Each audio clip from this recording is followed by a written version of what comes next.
Ele exaltado, o Rei exaltado nos céus.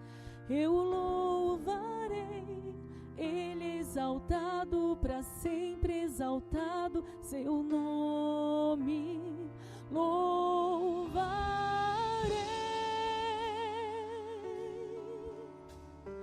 Ele é o Senhor, sua verdade vai sempre reinar.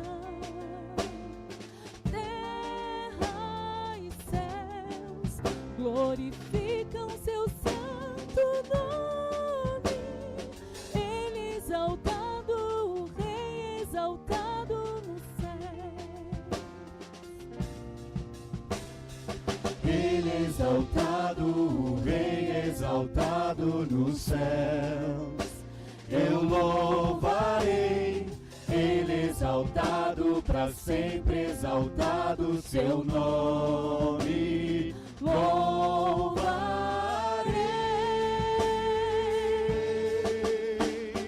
Ele é o Senhor, sua verdade vai sempre reinar. Terra e céus glorificam seu santo nome. Ele exaltado, o Rei exaltado nos céus. Aleluia. Ele exaltado, o Rei exaltado nos céus. Eu louvarei, Ele exaltado, para sempre exaltado, seu nome louvarei.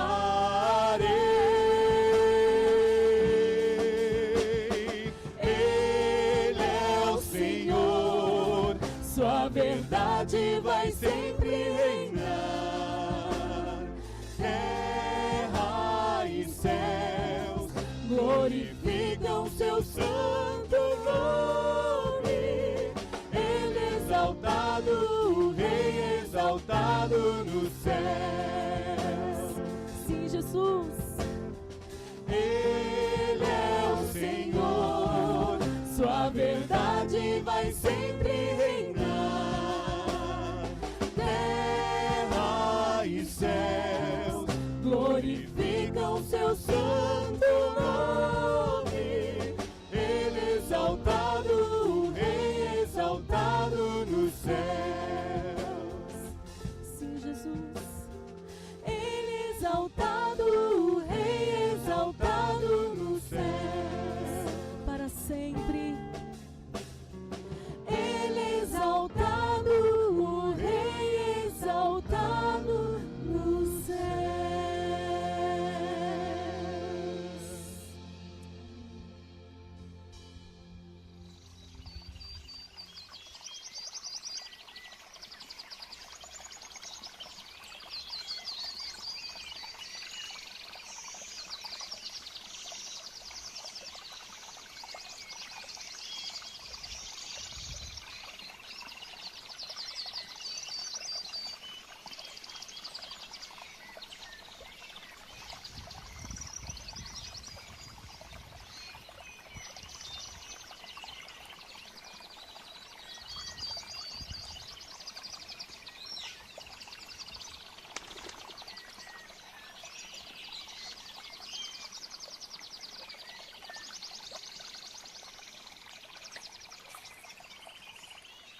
Olá, queridos, tudo bem?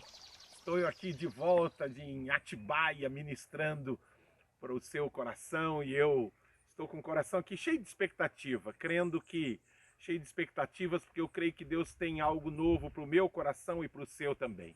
Viu? Senti saudade de vocês, semana passada não pude, o pastor Fábio aí me substituiu, foi um tempo tão rico, tão maravilhoso, com aquela palavra falando a respeito de comparação, e eu venho hoje querendo tratar um livro tão importante, que às vezes, irmãos, naquela leitura, aquela passada rápida, né, aqueles planos de leitura que a gente faz, de leitura de toda a Bíblia, a gente acaba passando por cima de um livro tão poderoso que é o livro de Obadias e não extraindo todas as riquezas deste livro. E hoje nós vamos nos deter um pouco e eu creio que Deus vai trazer algo poderoso para o meu e para o seu coração. Amém? Quero mandar primeiro um beijão aí para todo mundo que tem nos acompanhado, assistido aí nos cultos online. Estamos em contagem regressiva, dia 2 de agosto, retornamos para os nossos cultos presenciais. Eu quero desafiar você, viu? Vá orando, vá enchendo o seu coração de expectativa e estamos crendo que será um tempo sobrenatural. Estamos nos dividindo em 2 cultos, vamos explicar melhor até chegar lá próximo. Vamos ter o culto aí das 8 horas da manhã, das 8 às 9h30, e depois o segundo culto das 10 às 11h30. Aí você procure seu supervisor, seu líder de célula, ele vai dar aí todas as coordenadas direitinho, tá bom? Mas vamos orar antes de irmos direto para a palavra? Pai, eu quero te dar graças. Graças pelo teu amor, graças pela tua fidelidade, graças pela tua palavra que trata do nosso coração, trata da nossa casa, da nossa família. Senhor, que a tua palavra neste dia gere ainda mais a vida de Jesus em nós. Torna-nos mais semelhantes a Jesus. Arranca aquilo que precisa ser arrancado, enxerta em nós aquilo que precisa ser enxertado. Espírito Santo, fala conosco. Remove toda a paralisia, toda a surdez espiritual. Senhor, ensina-nos os teus caminhos, ensina-nos a tua vontade, porque ela é boa, agradável e perfeita. Trata conosco, livra-nos de termos ouvido, mas não ouvir, de termos olhos, mas não vermos. Livra-nos de termos um coração endurecido para com a tua palavra.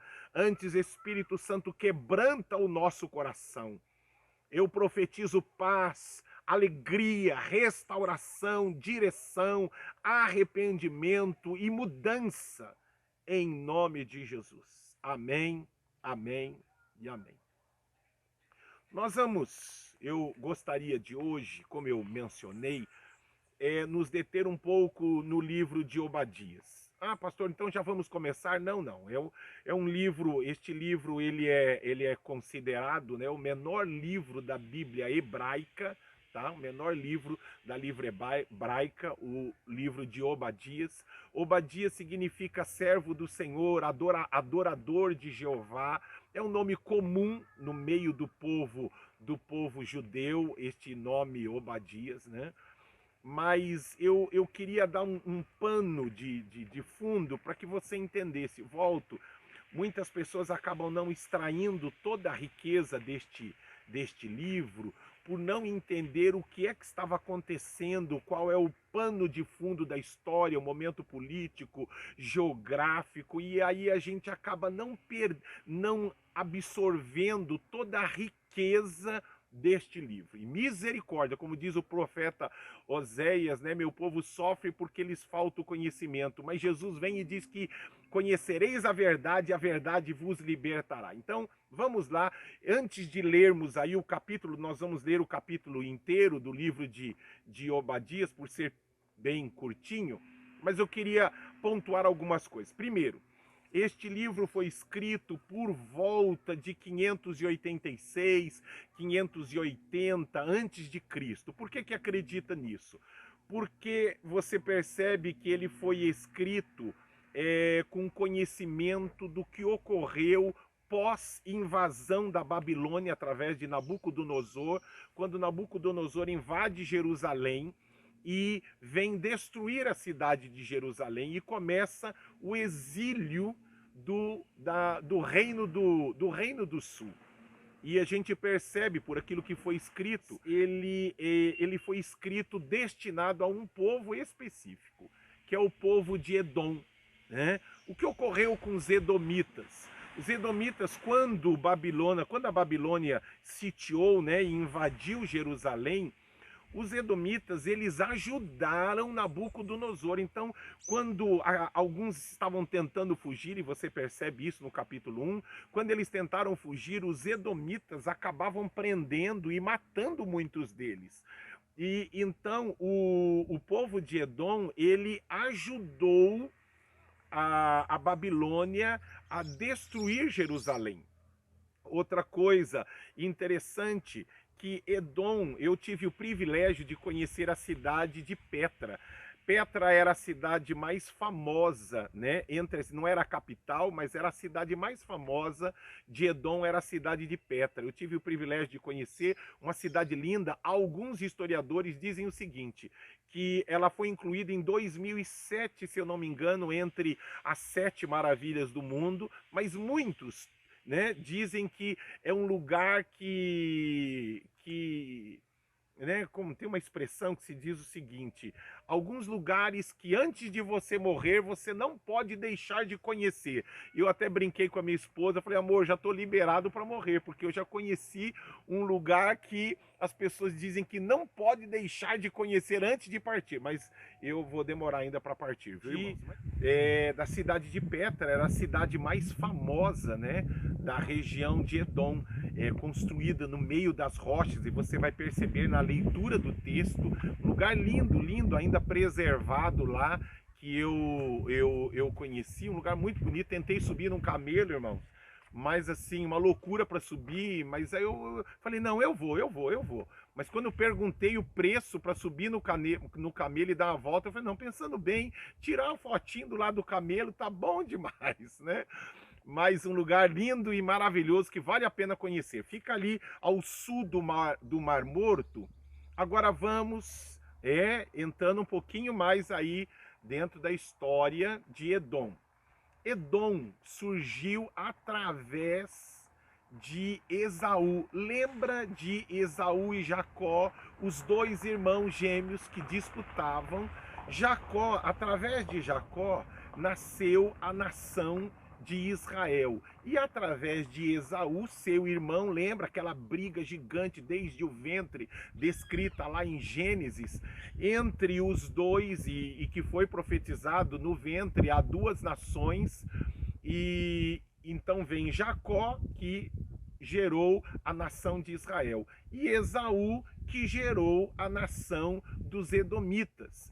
Outra coisa interessante, estes 2 irmãos, eles sempre viveram em conflito, desde pequenos, desde o ventre ainda. Nós vamos mencionar um pouquinho lá depois a respeito disso, que Edom nunca aprendeu a amar e perdoar, nunca. E nós vamos trabalhar um pouquinho mais a respeito disso.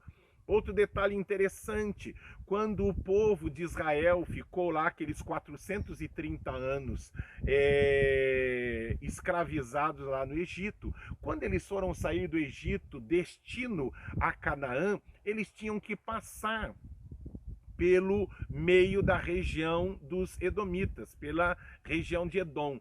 Mas quando Moisés foi consultar o rei de Edom, falou, olha, nós só vamos passar, não vamos comer nada, não vamos beber da água, é só caminho para irmos para a terra de Canaã. Mas o rei de Edom não permitiu isso, e por causa disso eles tiveram que dar uma volta gigante. Até pensaram em uma briguinha ali, falaram, vamos para cima deles, mas Deus disse assim, não brigue com os edomitas, porque eles são seus irmãos. Olha só, Deus chamou a atenção de Moisés, dizendo, não brigue com o povo de Edom, porque eles são seus irmãos. Lembra lá? Abraão, Isaac teve os 2 filhos, Esaú e Jacó. Então, na realidade, tanto Esaú como Jacó eram descendentes de Abraão, e por isso eram irmãos. E Deus disse, olha, eu não quero conflito entre vocês, mas infelizmente, algo que marcou por quase 2000 anos, foram uma sequência contínua de conflitos. Nós vemos isso descrito lá no Salmo 137, se eu não me engano, verso 7. Vemos isso lá em Lamentações, se eu não me engano, capítulo 4. Vemos lá também Ezequiel mencionando de novo. E agora o livro de Obadias, onde parece que Deus disse assim, cansei, basta. Estou falando para vocês não brigarem. Porque olha o que ocorreu, irmãos. Deus já aparentemente engolia seco essa briga entre Esaú e Jacó. Mas quando chegou no ápice, foi o momento em que a Babilônia vem para destruir Jerusalém, porque Jerusalém havia pecado, o povo de Deus havia pecado, mas Deus ficou revoltado em ver que o irmão, ao invés de proteger, ele se aliou ao inimigo e estava com prazer ajudando. Vamos lá, que eu vou ajudar a destruir esse povo, eu vou ajudar a destruir Israel. E aí parece que Deus chega no pico, sabe, irmãos, de basta. Aí levanta Obadias e levanta uma profecia contra os edomitas. Então, nós vamos ver porque este livro nos ensina muitas coisinhas relacionadas à família, relacionadas à nossa própria conduta.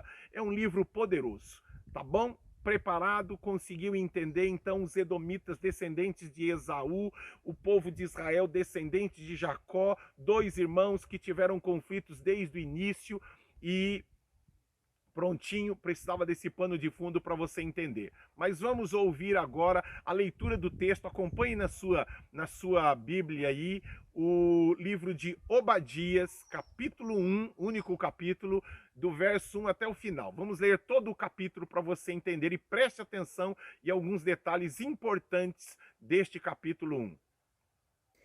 Livro de Obadias, capítulo 1. O julgamento de Edom. Visão de Obadias. Assim diz o soberano, o Senhor, a respeito de Edom. Nós ouvimos uma mensagem do Senhor. Um mensageiro foi enviado às nações para dizer: levantem-se, vamos atacar Edom.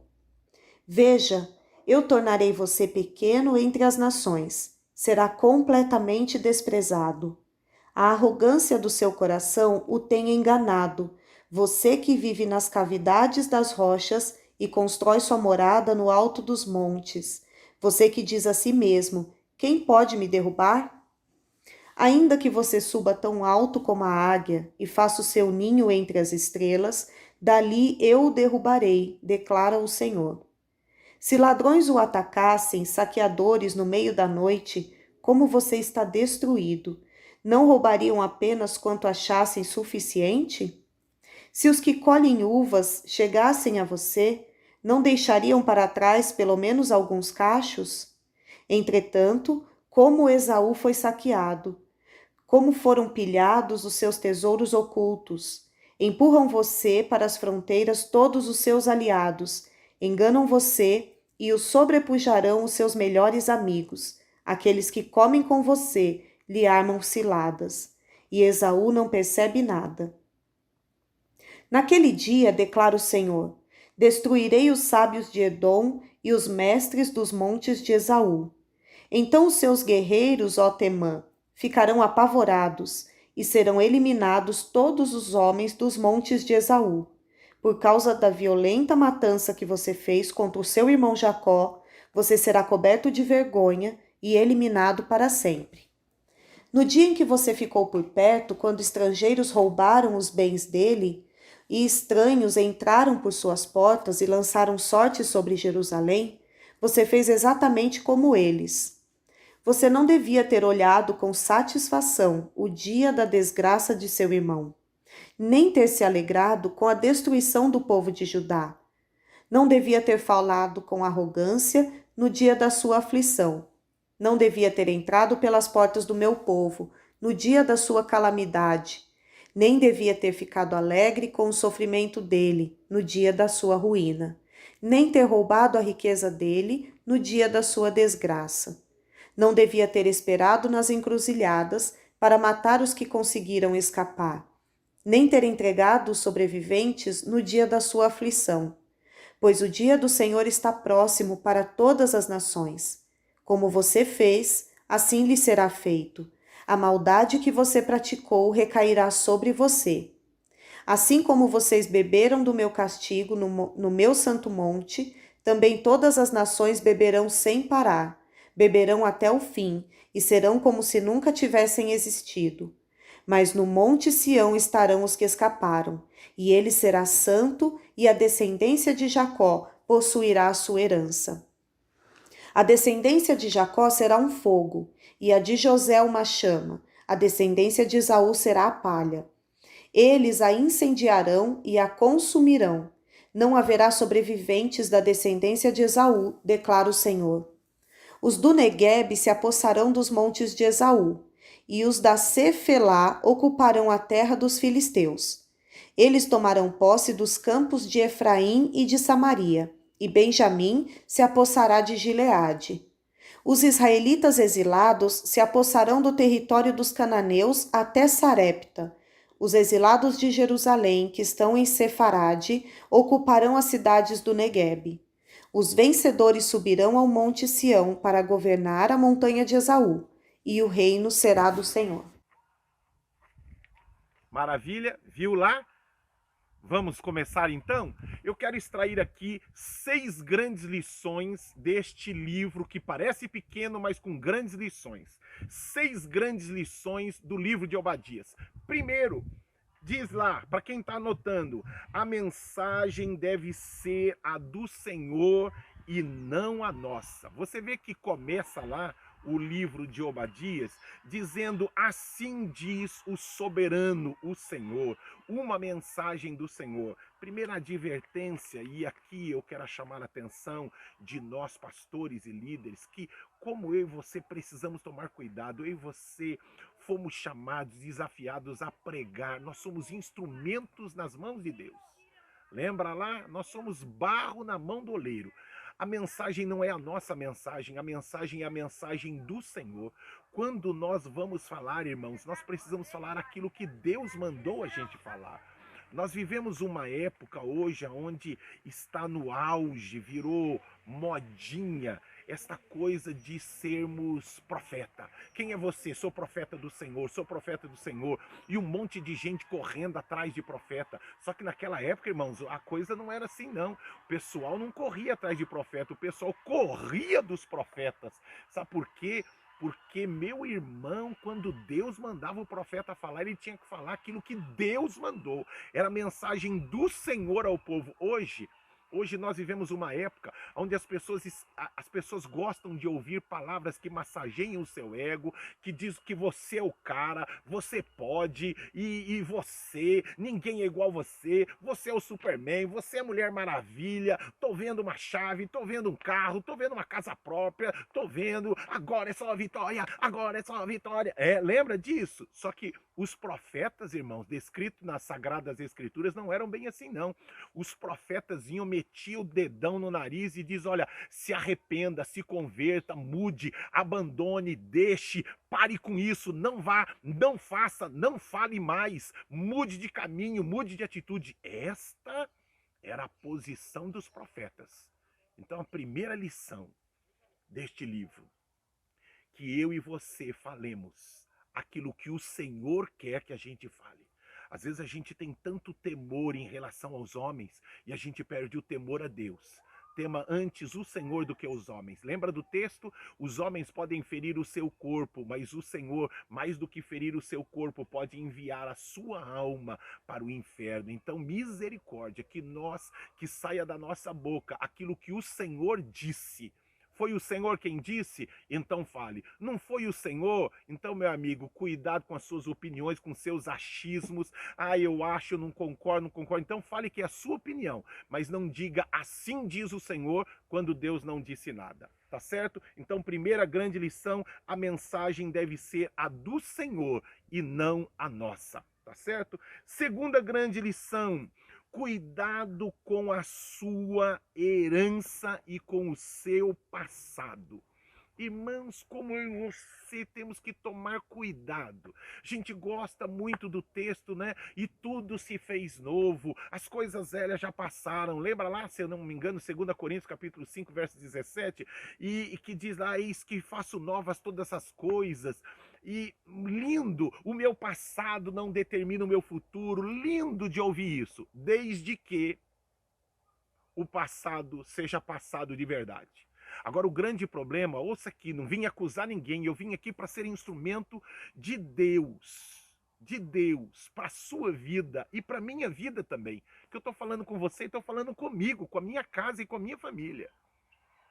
Como eu e você precisamos tomar cuidado para que o passado realmente esteja no lugar dele, passado. Agora tem gente, irmãos, que o passado não é passado, é presente ainda. A gente está carregando coisas que ocorreram há 5, 10, 15, 20 anos. A gente olha aí para a história de Esaú e Jacó, irmãos, aquele povo viveu em conflito durante 2000 anos. Morreu pai, morreu mãe, morreu avô, morreu bisavó, e o conflito continuava, porque o passado continuava atormentando eles, promovendo promovendo divergência, promovendo briga, conflito, rincha, luta e morte. Então o passado para o povo de Edom não era passado, eles continuavam se alimentando daquele ódio, da inveja, do roubo. O Jacó roubou a primogenitura, Jacó enganou meu avô, meu bisavô, meu trisavô, enganou, e olha, nós somos assim porque você, meu irmão, para com isso. Como eu e você precisamos tomar cuidado. Cristo vem para a minha e para a sua vida para fazer algo novo. Não existe nada no nosso passado que tenha sido destruído, que tenha sido machucado, que tenhamos sido feridos, que Deus não é poderoso para reconstruir algo novo, algo melhor. Mas Deus entra na porta que a gente abre, irmãos.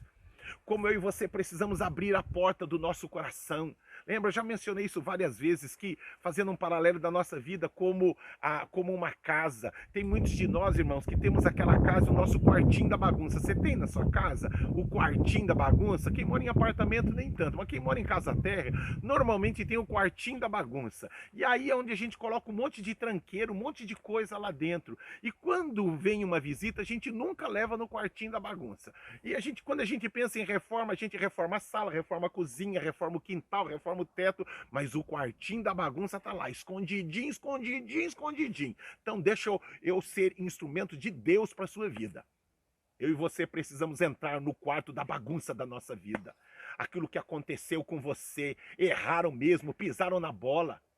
Irmãos, como eu e você precisamos tomar cuidado. Não estou dizendo que não erraram, não estou dizendo que não doeu, que não machucou, que não feriu, mas eu e você, para que o nosso passado não determine o nosso futuro, nós precisamos nos apossar de uma nova identidade, de uma nova história. Eis que eu, o Senhor, ponho um novo caminho diante de você, faço novas todas as coisas, mas eu e você precisamos agarrar isso e dizer: Senhor, aquilo que aconteceu lá atrás não vai afetar o meu presente, não vai afetar o meu futuro. Senhor, faz algo novo. Eu não quero reproduzir os erros do meu pai, da minha mãe, dos meus parentes, dos meus avós. Senhor, começa. Eu não quero reproduzir os erros da minha família. Senhor, faz algo novo. E Deus vai ouvir a sua oração e mudar, destruir o seu passado, começar algo novo e afetar o seu futuro. Amém? Tamo junto? Então, como eu e você precisamos, sabe, irmãos, porque olha só o problema que estava havendo entre o povo de Israel e os edomitas. Havia começado lá atrás com o pai e com a mãe, com Esaú, com Isaac e com Rebeca. Olha que coisa louca! Que coisa louca!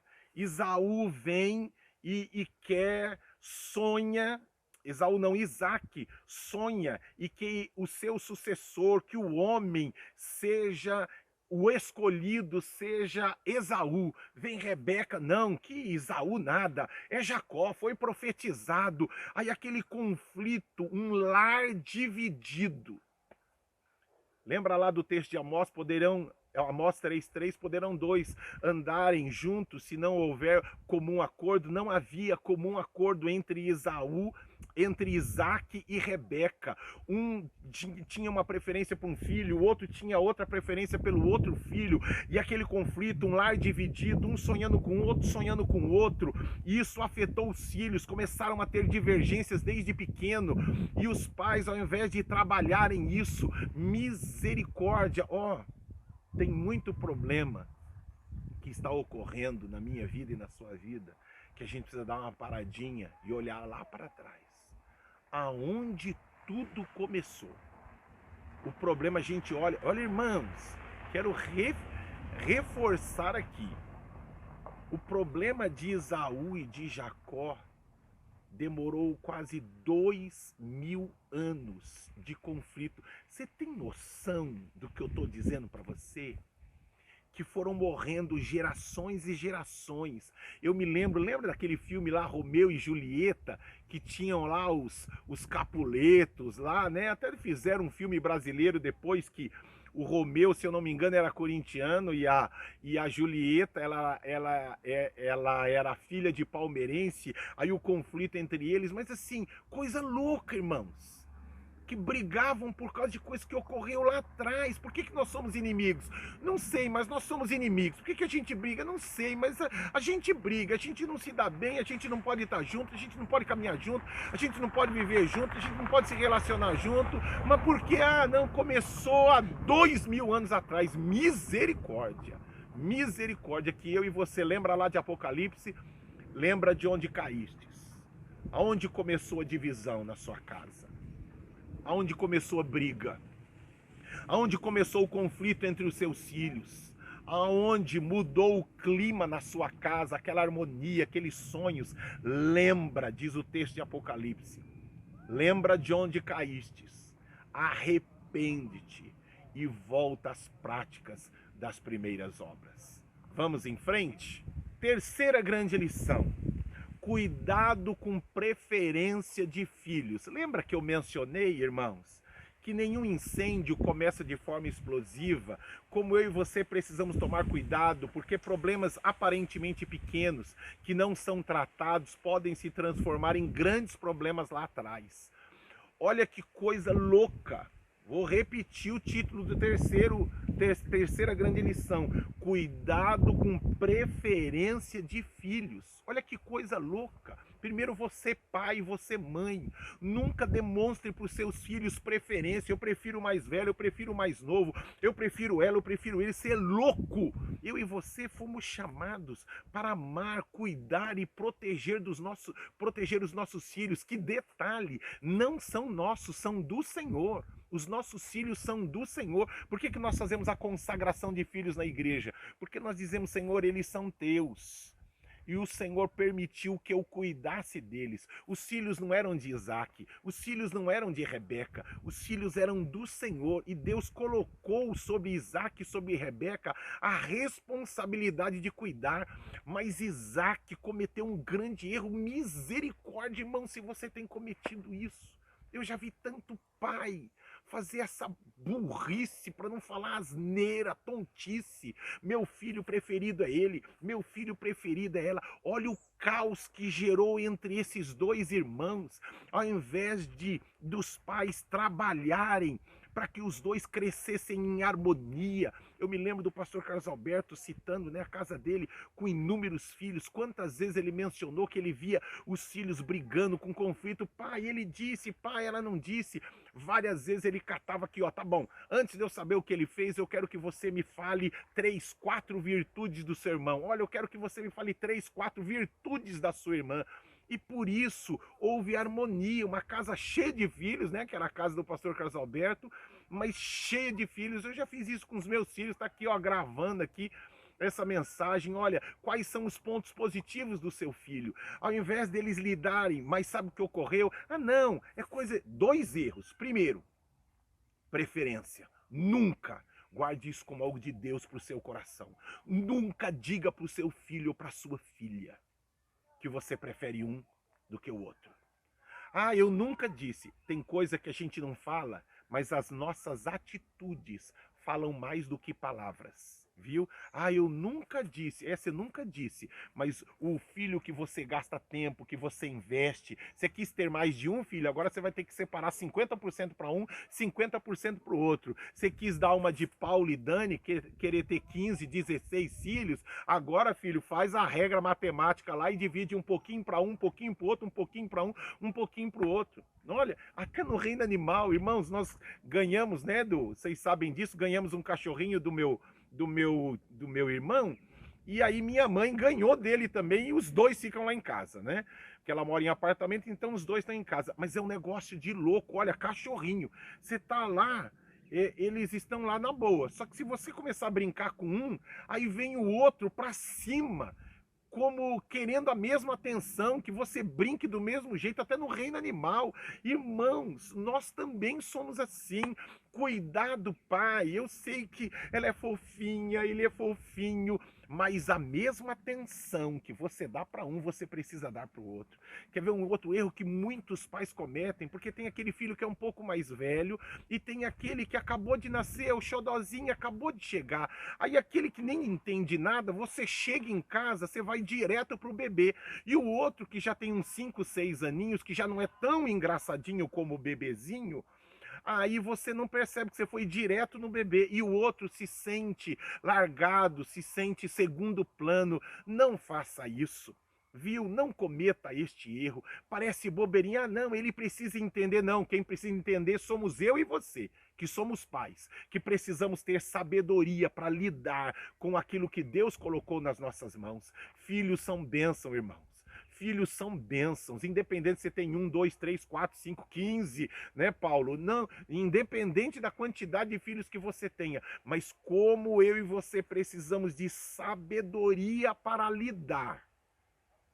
Sabedoria para lidar, porque senão aquilo que seria bênção pode gerar grandes problemas lá na frente, que foi o que aconteceu. Irmãos, nós não estamos falando de um erro de um Zé das Couves, nós estamos falando de Isaac. Lembra da promessa, aquele homem que plantou e para cada semente se multiplicou 100 vezes mais? Irmãos, às vezes nós somos uma bênção tão grande em uma área. Isaac era um homem tão próspero, tão abençoado, mas eu falo isso com profundo temor e tremor e respeito à história. Mas isso foi registrado para o meu e para o seu ensino. Isaac era um homem próspero, mas foi um homem que falhou como pai. Cuidado, não dê preferência aos seus filhos. Quer ver uma outra coisa interessante dentro disso? Que os pais estavam assim, né? Eu já tinha mencionado isso, de pais divididos. Cuidado, sonhem juntos, construam juntos em relação aos filhos de vocês, viu? Sonhem junto com eles. Façam com que todos eles cresçam, tá certo? Vamos lá. Quarta grande lição: atente para os desígnios de Deus, que é soberano. Olha que coisa, como eu e você precisamos atentar que é Deus quem põe, é Deus quem tira, é Deus que governa a história. Isaac, ele sabia, ele ouviu a profecia de que Jacó seria o líder, seria aquele que governaria o seu irmão.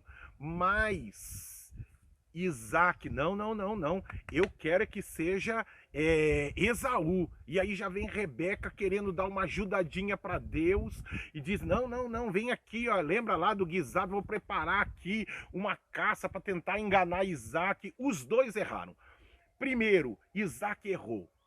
Quando Deus levanta alguém, meu irmão, ele pode não ser do jeito que você quer, ele pode não ter as qualidades que você quer, ele pode não ter o jeitão. Se foi Deus que colocou, meu irmão, não se levante contra a autoridade constituída. Isso é um caminho de morte, isso é um caminho perigosíssimo. Perigosíssimo.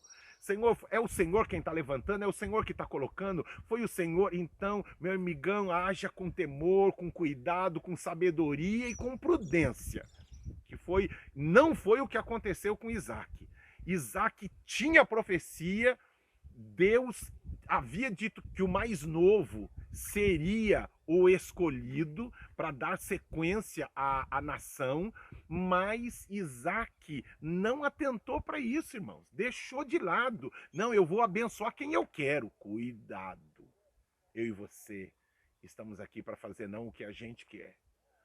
Não estamos aqui para nós escolhermos. Senhor, o que o Senhor escolheu. O que o Senhor quer que eu faça. E outra coisa, não queira dar ajudadinha para Deus. A ajudadinha de Rebeca lhe custou muito caro. Ele disse, não filho, você vai, mas depois você volta. Ele demorou 20 anos para voltar. E quando Jacó voltou, Rebeca já havia morrido. Então, como eu e você precisamos tomar cuidado para não dividirmos a nossa casa e atentarmos para qual é a vontade soberana de Deus na vida dos nossos filhos, em tudo, né? Não é só na vida dos nossos filhos, em tudo, tá certo? Quinta grande lição: o orgulho, a soberba gera queda e destruição. Olha que coisa, irmãos, a Bíblia diz lá no livro de Provérbios, né, que a soberba precede a ruína. Se tinha um povo soberbo, orgulhoso, era o povo de Edom. Eles se orgulhavam da posição geográfica deles, da força, da riqueza, porque eles ficavam numa rota comercial. Então todo o comércio da época passava por ali, e isto gerou muita riqueza para o povo de Edom. Eles estavam, lembra lá do texto que diz que eles estavam com as casas, né, com as suas casas nas rochas. Então, eu estive lá, irmãos, seria quase impossível destruir aquela cidade, seria quase impossível vencê-los, e eles se orgulhavam disso. Mas lembra a Bíblia? Ensina a mim e a você: o sábio não se orgulhe na sua sabedoria, nem o forte na sua força, mas aquele que se orgulhe em conhecer o Senhor. Meu irmão, cuidado, não se orgulhe dos seus diplomas, não se orgulhe da sua inteligência, da sua casa, não se orgulhe de nada que vem deste mundo. Como este livro ensina eu e a você, aquele que está de pé, cuide para que não caia.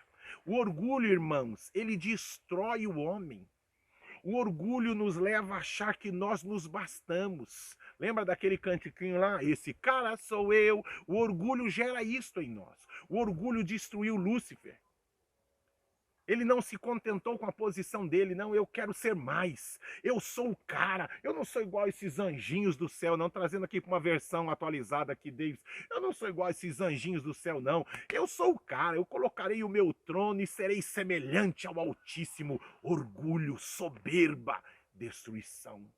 Lembra quando Adão e Eva pecaram? O que é que Lúcifer, né, a serpente, instigou eles? Olha, vocês, como Deus, conhecerão o bem e o mal. Orgulho novamente, desejo de poder, ambição.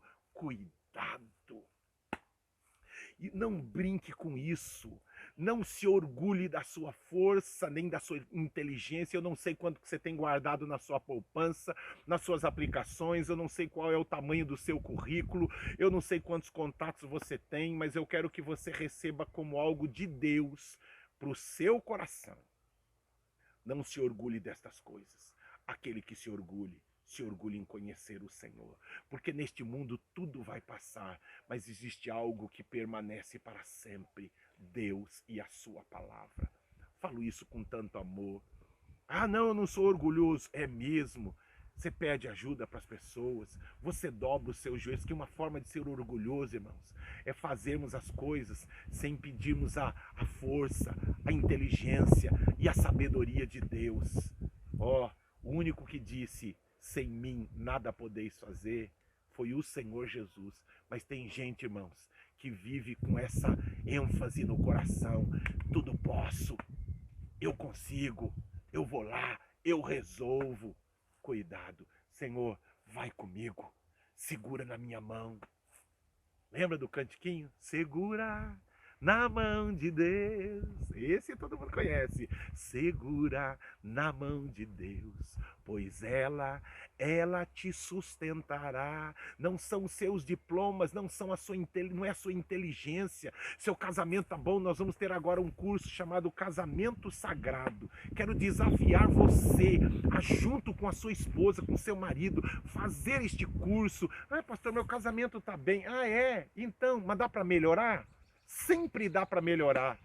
E aquele que está de pé, cuide para que não caia. Eu quero você mais santo, mais semelhante ao Senhor Jesus, sua casa ainda mais abençoada. Não se orgulhe de nada que é deste mundo, se orgulhe em conhecer a Deus. Amém? Vamos em frente? Caminhando para o final aqui. Sexta e última lição, diz lá: a aliança não é quebrada. Olha que coisa, quando a gente olha lá para o finalzinho do capítulo, diz lá que o Senhor reina, o reino é do Senhor. O que nós aprendemos aí no último versículo do capítulo de Obadias? Irmãos, às vezes nós vamos passar por momentos onde seremos humilhados, como foi a questão do povo de Israel. Seremos muitas vezes abatidos, entristecidos, decepcionados. Mas ouça aqui, se a sua confiança estiver no Senhor, no tempo certo, a Bíblia diz que o cair é do homem, mas o levantar é de Deus. Creia nele, ele é o teu socorro presente. Irmãos, Deus havia ficado muito triste, o povo de Israel sofreu porque eles haviam pecado. Irmãos, como Deus quer cuidar de mim e de você. Se arrependa daquilo que você tem feito que desagrada a Deus. Não vá mais lá, não assista mais, não ligue para ele, não ligue para ela. Se afaste disso. Não diga mais. É cedo demais para desistir. Meu irmão, como a vontade de Deus ela é boa, agradável e perfeita, mas há caminhos que ao homem parece direito, mas o fim deles é a morte. Falo isso porque amo você, amo sua casa. Eu já mencionei isso tantas vezes e vou insistir aqui, irmãos. Parece que Deus está mais preocupado com a nossa eternidade do que nós mesmos. A gente vive uma vida como se nós fôssemos Highlander. Lembra lá do Highlander? Como se a gente não fosse morrer nunca. Deixa eu dizer uma coisa. Eu e você vamos morrer um dia, vamos partir daqui. Mas olha que coisa maravilhosa. Nós temos um Deus que quer nos dar paz neste lugar. Deus quer cuidar de nós, da nossa casa, da nossa família. E além de cuidar de nós aqui, Ele quer que eu e você um dia estejamos com Ele para toda a eternidade nos céus. Mas para isso só existe um caminho. Este caminho se chama o Senhor Jesus. Entrega o teu caminho ao Senhor Jesus, confia nele, entregue sua vida a Ele. Muitas vezes eu e você teremos vontade de fazer coisas que não são agradáveis a Deus. Pega a sua vontade e diga assim, entre a minha vontade e a vontade de Deus, sabe o que eu faço com a minha vontade? Eu jogo ela fora, porque eu quero fazer a vontade do meu Pai que está nos céus. Deus ama você e eu também amo. Por causa de Jesus, eu amo muito você e a sua casa. Lembra do que nós aprendemos hoje? Vamos voltar um pouquinho? Deixa eu tentar aqui que minhas folhas eu já joguei tudo aqui no chão. Então, para não perder tempo aqui para pegar, olha, primeira lição aqui. Como que era mesmo, filho? Fale o que Deus quer que você fale. Eu e você somos desafiados a falarmos a vontade de Deus. Cuidado com orgulho. Não tenha preferência. Ande em comum acordo. Dá uma paradinha.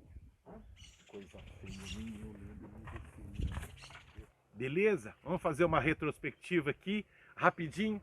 Primeira coisa que nós aprendemos lá, que eu e você, a nossa mensagem deve ser a do Senhor e não a nossa. Cuidado em ficar falando só palavrinhas que agradam as pessoas.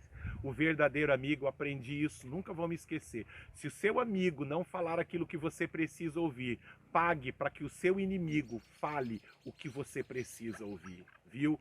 O homem de Deus, a mulher de Deus, muitas vezes a gente ouve coisas que a gente não gosta. Mas quem ama, corrige, quem ama, exorta. Com amor, mas fala a verdade. Primeira coisa, cuidado com a sua herança e o seu passado. Lembra? Passado precisa ser passado de verdade. Cuidado com o seu passado. Terceira coisa, cuidado com preferência de filhos. Eu não tenho filho preferido. Cuidado que às vezes as suas atitudes falam mais do que palavras. Cuidado com preferência de filhos. Quarta coisa, atente para os desígnios de um Deus que é soberano. Às vezes a gente acha que era aquele, que era aquela.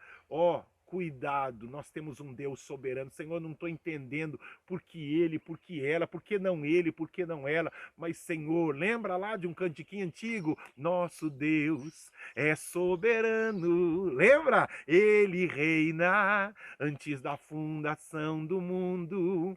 Nosso Deus é soberano. Deixe Deus ser Deus na minha e na sua vida, um Deus soberano. Quinta coisa, orgulho, soberba gera queda e destruição. Olha que coisa, né? Como eu e você precisamos tomar cuidado com isso, né? Eu até coloquei uma frasezinha aqui, ó. O livro mostra que o orgulho precede a ruína. Eles diziam que nunca seriam vencidos e destruídos por causa da posição estratégica. Mas a arrogância constrói estradas para a queda e destruição. Vou repetir. A arrogância constrói estradas para a queda e destruição. E, sexto e último, a aliança do Senhor nunca será quebrada. Deus fica triste comigo e com você muitas vezes. Nós podemos quebrar a aliança, mas Ele nunca quebra a aliança. Ó, fracassar não é cair. Fracassar é não se levantar. Muitas vezes nós sofremos porque tomamos atitudes erradas, não ouvimos a voz de Deus, não seguimos a orientação de Deus, mas Deus continua sonhando com você, com a sua casa. Não desista do seu marido, não desista da sua esposa, não desiste dos seus filhos. Ele precisa de um intercessor, de uma intercessora. Seus pais precisam de filhos que se levantem para colocar na brecha, se colocar na brecha. Seus filhos precisam de pais que se coloquem na brecha. Clame por eles e Deus vai abençoá-los. Amém? Vamos orar em cima de tudo aquilo que nós ouvimos. Pai, obrigado pela tua palavra. Senhor, guarda o nosso coração. Instrua-nos. Senhor, livra-nos de sermos apenas ouvintes, mas antes, Senhor, que nós possamos praticar tudo aquilo que nós ouvimos. Dá-nos este coração que ouve e que obedece.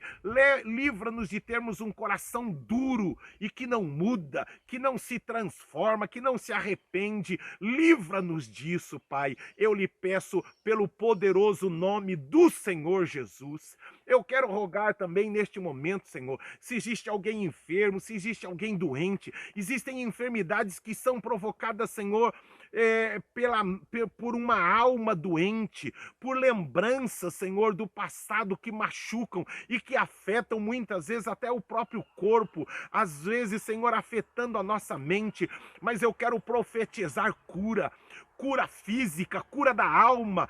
Eu profetizo que você aí na sua casa está sendo curado nas suas emoções, curado do seu passado, das suas cicatrizes, daquilo que machucaram você. E eu profetizo que Deus começa algo novo na sua vida, algo novo na sua casa, algo novo na sua família. Eu profetizo um tempo novo de Deus para você. Levanta-te e resplandece, porque eu profetizo que a glória do Senhor está nascendo sobre ti, em nome de Jesus. Amém, amém e amém. Amém. Queria desafiar você aqui a separar seu dízimo e sua oferta para nós ofertarmos ao Senhor. Não sei quantos estão aí acompanhando, estamos fazendo lá, a nossa igreja lá está de ponta cabeça, nos preparando para o nosso retorno, estamos fazendo lá a parede acústica, vamos voltar de forma melhorada, ampliada, e eu conto com você, viu? Mais do que eu, viu, irmãos? Misericórdia, acho que é até errado falar isso, eu conto com você. Deus, Ele é o dono do ouro e da prata. Tudo aquilo que você tem, seja fiel no seu dízimo e na sua oferta, viu? Vamos investir naquilo que nós amamos. Nós cremos que aquele lugar é a casa de Deus para mim e para a sua vida. Ah, pastor, a casa de Deus sou eu? Sei, filho, mas existe lugar onde a gente se reúne para juntos, como família, como irmãos, sem contenda, sem briga, como Isaú e Jacó, como irmãos, juntos, adorando e servindo ao Senhor. E Deus vai continuar cuidando e abençoando você e sua casa. Seja fiel no pouco, que sobre o muito será colocado. A Bíblia diz que a alma generosa prosperará. Você nunca faça isso por causa de mim. Faça isso por causa dele. Na hora que você fizer a sua transferência, na hora que você fizer o seu depósito, Senhor, isto é para ti. Senhor, dá sabedoria aos homens que administrarem estes recursos. Senhor, que eles possam investir naquilo que precisa ser investido. Senhor, dá sabedoria e eu oferto a ti aquilo que é teu, como obediência à tua palavra. e Deus vai prosperar e abençoar você ainda mais. Certinho? Pegue seu celular, estão aqui os dados da conta Itaú, Banco do Brasil, Bradesco, para nós juntos agora consagrarmos ao Senhor. Amém? Pai, é no poderoso nome do Senhor Jesus que nós não nos orgulhamos da nossa riqueza, nós não nos orgulhamos dos nossos recursos, nós nos orgulhamos em Te conhecer, nós nos orgulhamos, Senhor, em obedecer a Tua palavra. Nós entregamos em fé os nossos dízimos e as nossas ofertas, porque sabemos que quem cuida de nós não são os nossos clientes, nem a empresa onde trabalhamos, não são os nossos contatos, não é o nosso currículo e nem a nossa inteligência. Quem cuida de nós é o Senhor soberano que reina. Tu és o Rei da nossa vida, Senhor, e nós entregamos com alegria. Abençoa, eu lhe peço, poderoso Deus, aqueles que estão fazendo a transferência neste momento. Cuida deles, envia provisão, envia o recurso, em nome do Senhor Jesus. Amém, amém e amém. Amém?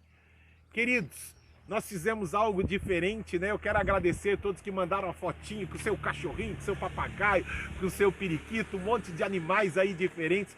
Mas eu queria que você visse, isso é cultuar a Deus, é nos alegrarmos juntos. A gente chora junto, irmãos, mas a gente se alegra juntos também.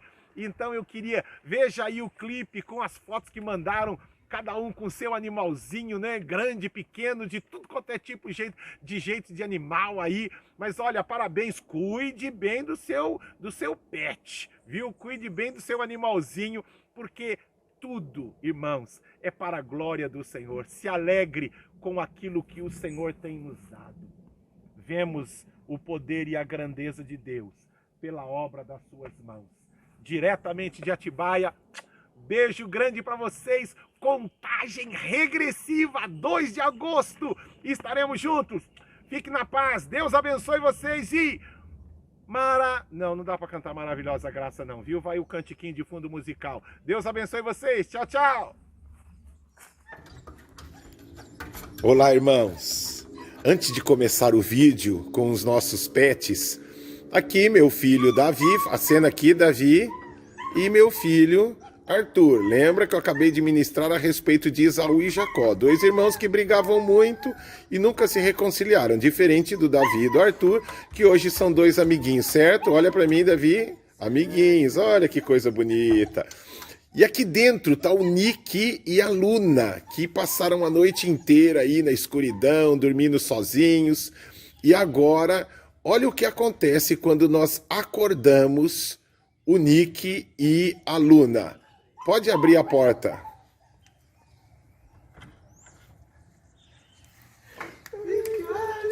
Olha a alegria desses 2. Olha a alegria. Tá aqui. Olha a alegria deles ao ver o Criador dos 2, aqueles que cuidam, que dão uma comidinha todo dia, que põem para dormir. Olha lá, a empolgação, o rabinho deles balançando. Olha que coisa linda, que coisa meiga. Vem cá, Davi, segura aqui. Vem cá, Davi. Segura aqui. Mantém. Vamos lá. Beleza, irmãos? O que eu quero chamar a sua atenção antes de começar o clipe aí com os cachorrinhos? Tem um palestrante muito famoso chamado Daniel Godry, se eu não me engano é o nome dele, e ele fala da diferença do gato e do cachorro. Imagina se tivessem 2 gatinhos aqui e chegassem os criadores dele. Qual seria a reação do gato? Se duvidar, ia levantar a cabeça. Se levantasse a cabeça, olharia para o Criador, olharia lá para quem cuida deles e voltaria a baixar a cabeça e continuaria dormindo. Ou então sairia de forma calma, tranquila, lambendo ou passando o corpinho no seu Criador. O que eu quero chamar a sua atenção? Como tem iniciado o seu dia? Sabe, esse Daniel Goldey, se eu não me engano, o nome dele, ele fala disso, de nós imitarmos essa alegria, essa empolgação. Comece o seu dia de forma alegre, empolgado. Comece, lembra do texto que diz: alegrei-me quando me disseram, vamos à casa do Senhor. Este é o dia que nos fez o Senhor. A alegria do Senhor é a nossa força. Se alegre a cada dia, a cada manhã, porque as misericórdias do Senhor se renovam a cada manhã. Viu, nós ouvimos agora há pouco a respeito de Esaú e Jacó, que tiveram tantos conflitos. Esses dois meus filhos tiveram tantas brigas quando menores, mas estão crescendo e a cada dia que crescem são mais amigos. Esses dois, o Nick e a Luna, o Nick chegou recentemente, brigavam bastante, a cada dia estão mais amiguinhos. Eu quero chamar a sua atenção. Seja amigo dos seus irmãos, viu?